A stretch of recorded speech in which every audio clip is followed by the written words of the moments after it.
Avec une réserve d'eau brute de 14 millions de mètres cubes et une capacité de production de 54 000 mètres cubes d'eau potable par jour, le complexe hydraulique de Mervent est le plus important du département, mais c'est aussi actuellement celui dont le taux de remplissage est au plus bas.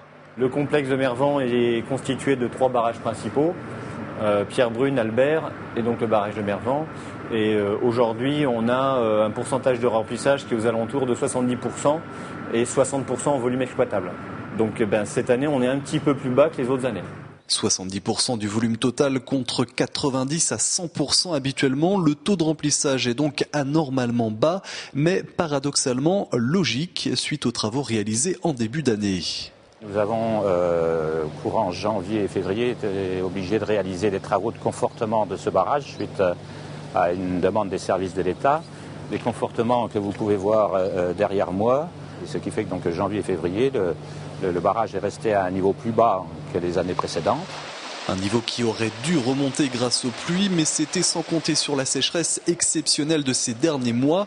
Ici, depuis le début de l'année, la pluviométrie a été 2 fois moins importante que lors d'une année normale. Et sur les 3 derniers mois, elle est même en deçà des relevés de 1976. Alors le taux de remplissage actuel est-il réellement inquiétant? Se dirige-t-on vers une pénurie d'eau potable pour les communes desservies par le complexe hydraulique? Pour le moment, on est encore loin de cette hypothèse.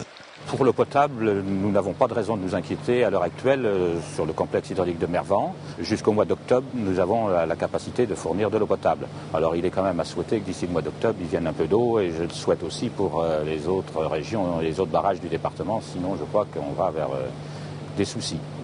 Des soucis qui ne toucheraient pas seulement que le département, puisque, outre les 50 communes de Vendée, le complexe hydraulique de Mervent alimente en eau potable une partie des Deux-Sèvres et de Charente-Maritime.